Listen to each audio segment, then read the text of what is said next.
Hi guys, welcome back to my channel.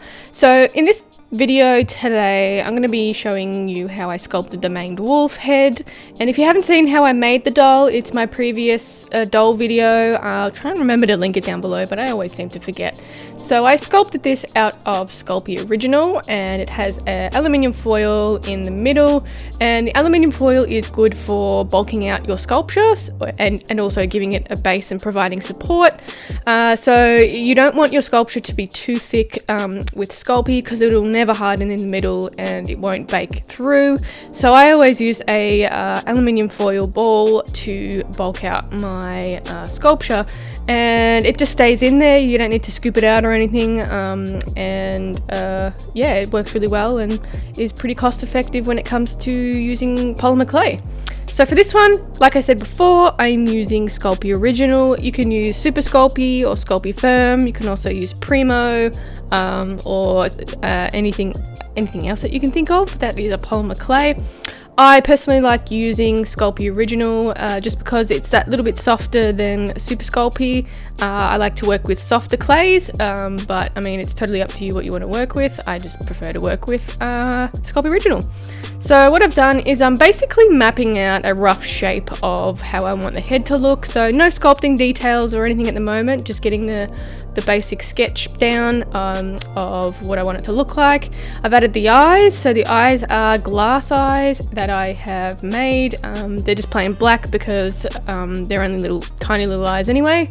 This doll is quite a lot smaller than my usual dolls that I do, which I kind of like the smaller dolls, so I'm going to try and lean more towards making smaller dolls than the larger ones. Mine were just getting too large at the end, but I'll still do large dolls, but yeah, I kind of like working with small. I like the way they look, and they're more sort of, you can handle them a bit better. So working on the snout area and the lower jaw. So I always find that my sculptures look the same at this point, and that way you can subtractive carve or additive the Sculpey onto the actual sculpture, and that way you can play around with the size and the shape, and once you're happy with that, you can work on the texture. So adding the nose, and I usually just make like a triangle nose shape and plop it on top, and that way I can sort of work around it and use that as a kind of focal point to focus on, and using it for symmetry as well. And then I can work on the muzzle area and around the mouth. I usually end up bulking it out a little bit more, and then obviously fixing up the lower jaw as well, because it always ends up looking a bit too small.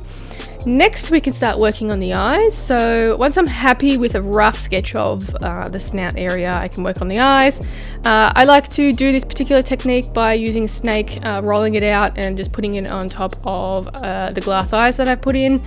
This acts as an eyelid, so you can sort of manipulate different sort of expressions based on the way the eyelid is.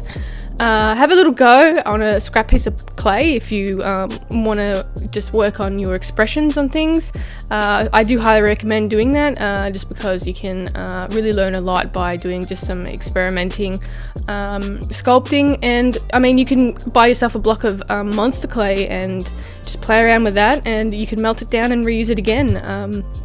So I've got both. I really like using monster clay myself, but the only thing about monster clay is it doesn't harden because it's wax based, so it's really only good for experimenting, playing around, and casting, making molds and casting. So yep, I really like working with monster clay. That's why I like working with Sculpting Original, because it's a lot softer. Right, so moving on to the brow area. So I usually get the eyes down to where I'm pretty happy with the outcome, and then I can start working on bulking everything out. So I usually go for the brow area and just bulking that out a little bit, because the brow area is quite important to, I mean, it's all important, but I like to get the brow area. It's pretty important to get that right and correct, so it sort of differentiates between what animal you're sculpting. And then I like to bulk out the areas on the side of the head. I always account for the fact that I'm putting some faux fur on it, so I usually make it just a tad smaller than the body, because when you add the fur it sort of gets a bit larger, so I usually make the head a bit smaller. Always use reference photos. I find them very, very helpful, so I'm sure you will too. And I have a video on my Patreon about how I make the bodies, so if you're interested in that, you can get access to that for $5, and a whole lot of other videos if you want to learn how I make the bodies and what I do and all that sort of stuff. But yeah, like I said, you get access to a whole lot of other stuff as well, and there's a whole lot of other tiers if you're interested. So that will be linked in the bottom in my description box. So I've just been working on the ears here. Ears are also very, very important to the way an animal looks. You can really change the appearance based on what direction you're putting the ears and how symmetrical they are, and yeah, there's a lot of character in ears. So you want to make sure you've got a right reference photo, and just make sure you're comparing your sculpture to the reference. I don't know why it's gone off screen here. I must have been in the zone, so apologies for that.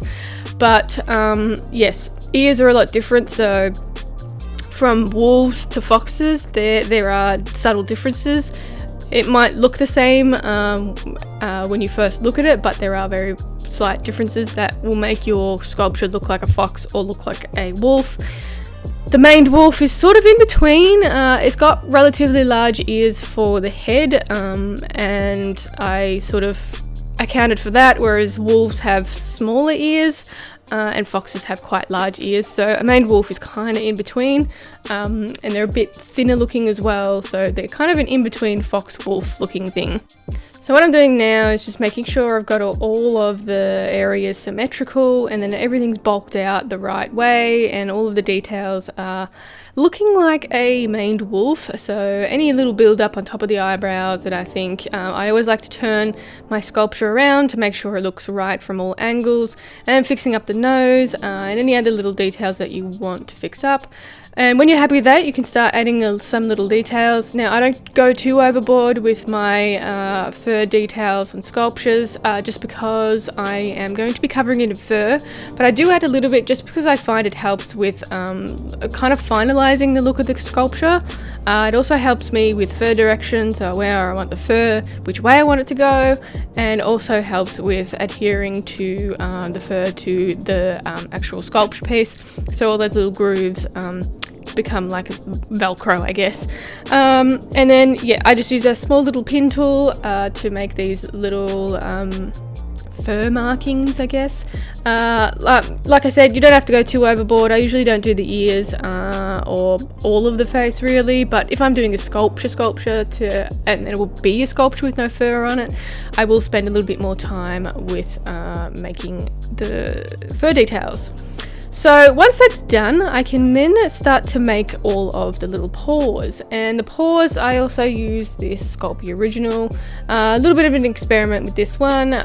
So what I do is roll out 4 little balls, roughly the same size, and then I can start sculpting out the look of the paws.